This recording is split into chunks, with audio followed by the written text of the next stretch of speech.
So something dreadful has taken place within the last week to 2 weeks.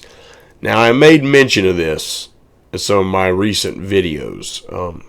One in particular, in my response to the Medicare for All rebuttal, there was a comment made on the video right before that, where I said, who would Tulsi's next victim be? Where someone commented, pointed out that Tulsi does not support Medicare for All. So let's be clear. Tulsi has said, if you go to her website, and unless it's been updated recently, she was for Medicare for All. She was backing Bernie Sanders' plan, so on and so forth. Then she goes on NPR, and here's where the dreadful part comes. She's waffled. She flipped. That's not a good thing. Now, I want to just make the point first and foremost.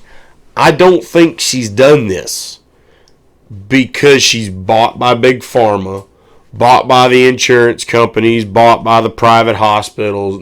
No. Tulsi Gabbard is not afraid to stand against the people with all the money and be a maverick. She's shown that. She stood up against the DNC. She hasn't been taking big PAC money. So I don't think it's for any of those reasons. I don't think that they've gotten her to cave. Okay? But what she came out on NPR basically and represented was something more along the lines of what Pete Buttigieg has been advocating for. Now, we talked in the Medicare for All rebuttal. We briefly touched on what the big problem is with Pete Buttigieg's concept. We're going to get a little more into detail about it today because that's the problem. So for all the people who have watched my videos, given them thumbs up, commented, and even subscribed after watching some of those videos, if you like Tulsi, I encourage, we need to try to get this message out there to Tulsi to explain the case, because it's going to be ultimately self-defeating for Medicare for All as a whole if this concept that she pushed for and Pete Buttigieg was originally pushed for, if anything like this goes through, it's not going to be good. Now, I just want to say that I do think she's doing this from a moral standpoint, because if you look at his argument, and this is what I explained, he has what sounds like an even better idea than Medicare for All if you don't do your homework. It's just like a used car salesman's pitch. You know, they're going to tell you that the car won this award and that award and blah blah blah blah blah, but then you do your homework and find out like what the awards for a lot of these cars represent. Like for example, flipping outside of my news and politics genre here for a moment, Scotty Kilmer has actually done some recent videos talking about that very thing, saying that a lot of people writing reviews on these cars and how great they are, of course, they're not going to just sit there and, oh yeah, this car's a steaming pile-up. Okay? They're not going to do that, because the car companies keep inviting them out to their shows to review the products. And if they don't do good reviews, they're going to say, well, we don't want you to come back. Give them the old waving fingers. Okay? So, that being said, kind of the same concept here. They're going to give you that pitch. Say, oh, well, we got this award and that award and blah, blah, blah. And then what you don't find out is, yeah, it was made out of cheap plastics, bad metals. Take some of GM's recent engines they got hit with a class action lawsuit over. They've been telling customers for years they were burning oil and they weren't supposed to be. And, it's supposed to be doing that. It's supposed to be doing that. There's never been an engine that I know of ever built, certainly no car, that was supposed to be burning oil. That's a bad sign. That means you got bad rings. Okay? So, that being said, kind of the same thing. Pete Buttigieg's argument, and this is what Tulsi's apparently hopping on board with, is, well, if there's people out there who prefer their union insurance or their private insurance or whatever plan they have, well, we don't want to be too big of a government and step in and say, you can't have that anymore. We're going to take it away. And the only thing you can have is what the federal government offers you. We shouldn't be that intrusive. We should let them keep their plan if they want their plan. You know, the old Obama line. You want your plan, you can keep your plan. You like your doctor, you can keep your doctor. We know how well that went. That's what he's arguing. And he's also arguing that, you know, I guess some could, or I don't know if he's actually said this, but some would probably make the argument for that too. Yeah. Why should we have to put people who can afford to pay for their, you know, higher private insurance that they've had for years? Why should we have to put them on the government system that's really to help out the little man? Well, think of it like this, okay? Think of it like this. Because everyone needs to pay into that system. If it's only the poorer people who can't afford health insurance now paying into the system, if it's only them paying into it, it's definitely going to come up underfunded. Okay, another problem, and Kyle Kalinske actually referenced this too. So in Bernie's Medicare for All bill, you've got that duplicative provision in there. What it basically says is that there's no other private insurance company. They can't offer you the same coverage that you're going to get from Medicare for All. Okay, so with that being said, as long as you're getting all the stuff, you know, from your union, if you're getting all this stuff from Medicare for All that you're getting on your union insurance, that's why your union insurance went away. In which case, it's a wash. It's a wash.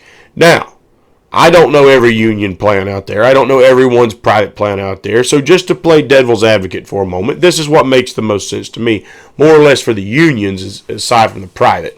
But for the unions, because that seems to be the one that their big talking points revolved around here, is the union-based insurance. So I look at it like this. If Medicare for All was passed, duplicative provision comes in and says private insurance can't give you this because you're going to get it from this. And there was something in that union insurance that Medicare for All somehow didn't cover. Then perhaps the business should actually be happy that they could probably cut costs and they only have to provide you that smaller insurance to add on top of your Medicare for All.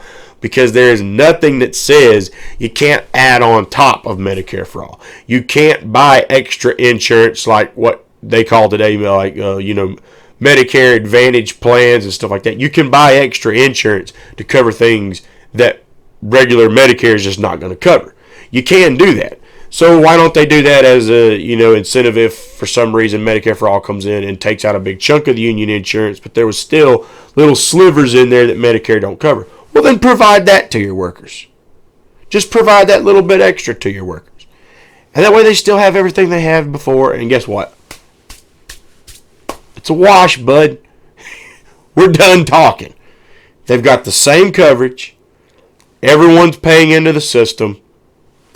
We're done. We're done. But just to go back to the point, why it's not a good idea to have this two-sided system where some can keep the plan they want and opt out of Medicare for All. Here's what's going to happen. See, these insurance companies are not exactly raking and scraping for pennies. They're making a lot of profit. Okay? And they don't want a Medicare for All system out there. Oh, no. They don't want people, they don't want to be told you've got to help people with pre-existing. They don't want this stuff. The biggest point of insurance, and it ain't just health insurance, auto insurance, homeowners insurance, they want you to pay them for their services, and they will gladly take your money while looking for every nook and cranny possible that if something should arise and you need to file a claim, they will search all over hell and half of Georgia to look for a way to not pay anything. They don't want to spend money. They just want to take in money. For example, you could buy homeowners insurance. Go buy a particular type of doggy. Woof woof, bye-bye. There goes your homeowners insurance. Why? Because they consider certain types of dogs to be too aggressive. And they're afraid that little Fido might bite someone on your property. So what do to take care of that? Oh, well, you're too much of a liability. You're too high of a risk. So, because we don't want to take the chance that something might happen, even though that's what insurance is for, is to cover something happening. We don't want to take the chance something might actually happen for you. See, because what we want is you to just pay us every month, and then we not have to pay a damn thing if something ever happens to you. So, yeah. Goodbye. And then, of course, when you find a plan that will cover a little Fido in your home, it's usually a lot higher. So, that's why people with the pre-existing conditions can't find health insurance that's not way through the roof. Because the only people that'll touch them want high price. Because they're saying, you're a freaking liability. We might have to spend some money on you, good sir. So we're going to make you pay an arm and a leg for our services every month because there's no telling when you might have to take a trip to the hospital. So we got to make sure we're getting plenty of money out of you. And how many people with pre-existing conditions and so on and so forth can probably afford that? The majority of the people in this country just can't afford high insurance like that. Okay? So that's the problem with the insurance plan. So here's what's going to happen. They've been raking in all these profits. They don't want Medicare for all. They don't want a system like that. Don't be fooled. That's why they run all these ads, try to play this big boogeyman game and make you afraid of, how can we pay for it? It won't work. Look at Venezuela. And use that as their boogeyman to try to make you think that it's a completely bad system. And guess what? If they get this two-tiered system, they'll end up winning that argument. A little bit of deception will be involved, but they will win the argument. And ultimately, the Medicare for all will fail if it goes to this two-sided system. Here's why. The private insurance companies, because they want to go back to the old golden days where they were raking in big loads of cash, okay, they will then start trying to get all the healthy people onto their plan. Probably what they'll start doing is trying to do something that undercuts the government and Medicare for all. Whether that be saying, we'll give you basically a cut, it'd be dirt cheap insurance or something, or cut it so substantially that some people could probably afford it, and they or possibly even keep it as basically, a little bit below, maybe not too much below, or and then increase what it'll cover. They will pull tactics to try to get people to buy their insurance still if they're allowed to sell it. Okay? And I don't know that this is what Tulsi would institute. I haven't seen the fine print here, but I'm going to go out on a limb and say, if you're allowing them to opt out of the system, I would think you would be opting them to allow out of the taxes. Now, maybe you're not.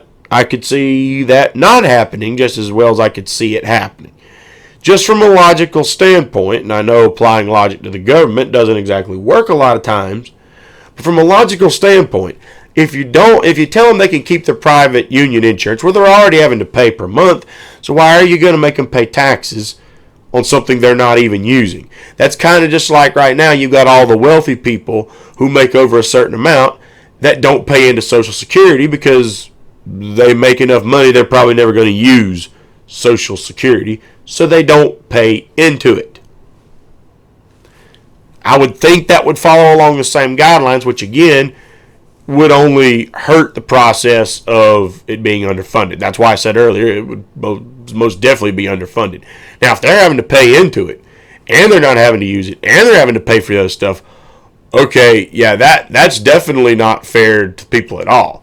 So either you need to allow them to opt out of the taxes and keep their stuff, or go to Medicare for all. So again, let's say they're opting out of the taxes. If they're not having to pay the taxes on it, then they're going to say, okay, we're going to lowball what you would be paying in taxes for Medicare for all by just a little bit. You'll pay cheaper and maybe even get more things covered.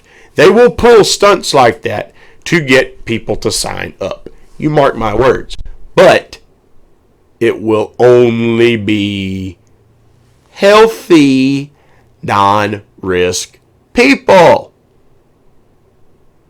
That's the key. That's the big key in this whole thing. Okay? And when they do that, it's going to create a big lopsided mess. Because the insurance companies will have all these healthy people. And they're going to pawn off all the sick and the poor to the government. It's going to be an underfunded system. It's going to be bogged down with all the sick people. It's going to ruin the whole thing. And as a result, it's going to fall apart at the seams. It won't work. The system will be completely underfunded. The government will have to deal with all the sick people, and the risk won't be spread around across the board evenly. The government gets the sick, they get the rich and the healthy, and so on and so forth. And it would cause this whole thing to fall flat. And that is what they would want to happen, because then they could come out and make the argument, see, didn't we tell you this would be a mess? Didn't we tell you this wouldn't work? Didn't we tell you to look at Venezuela? And they will get on that high horse and they will ride, son. They will ride that high horse all over with a megaphone shouting to the masses, see how bad it was. See, you can't listen to these people. We were right all along. And what will they push for then? To do away with it, go back to the old and golden days where they can start just raking in all their money and all their profits all over again. That's the problem with this Buttigieg plan that Tulsi seems to be backing now. Okay? Now again, I think in her defense, she's doing this from the moral standpoint that she's saying, okay, I don't want to be too intrusive of a government here and say we're going to take your stuff. And I also don't think that if someone can afford their plan, we should have to put them on a government-backed plan if they were already able to afford their insurance. This is for working people. I completely get that argument. It just don't work when you actually put to the test. You're actually going to hurt the system. You won't help the system. That's the problem with it. Okay, so I don't want this to come across as like, I'm saying, oh, Tulsi, oh, God, what have you done? You're Joe Biden, you're Hillary Clinton, you're Elizabeth Warren. No, that's not the point of this. I do think, though, that all the people behind Tulsi need to get in touch with their campaign and make this argument, make this case. Because one thing that I do have to say about Tulsi is I think her biggest priority, and I don't think many people disagree with this, her biggest priority more than anything else is foreign policy. That's her priority. Because of her time in service, she knows what's going on, how much money's being funded for all these wars. So that's her primary focus. So maybe on these other issues, maybe she just doesn't have the best advisors around. Maybe she's just looking at it from the common sense standpoint, which is why Pete Buttigieg's argument has resonated to so many people. They look at it and say, well, that kind of makes sense. Again, you have to do your homework on it after the fact to figure out just how much sense it actually doesn't make. And if you don't do that homework and you don't do that research, you would be sitting there thinking about that saying, yeah, that actually makes sense. We shouldn't have to put them on this. Let them keep their insurance. They've been paying for it. It's guys like me who can't afford to. So yeah, heck with them. Just give it to us. It hurts the whole system. Hurts the whole system. Okay? So all the people out there who support Tulsi, I encourage you, reach out to her about this. Maybe we can change her mind. Maybe we can't. But this is not a good issue for her to have flipped on, because she is one of the only few on that debate stage, other than Bernie, who was saying she was for Medicare for all, and now she has joined the rest of the pack that have waffled. That's not a good thing. So I encourage everyone, if you like Tulsi, reach out to her, challenge her on this. Maybe we can change your mind, but this is not a good plan to move forward with. Thank you for tuning into this episode of the Independent Report. If you liked the video, please give us a thumbs up and like the video. Also, if you have any questions or comments that you'd like to ask, or topics you'd like us to cover, please drop a comment in the comment box below.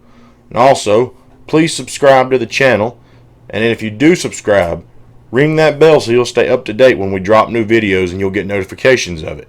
And also, please support us on Patreon. Funds are going to be used to grow and improve this channel so we can reach more and more people and spread the message that the mainstream media doesn't want to tell people. We hope you'll tune in next time.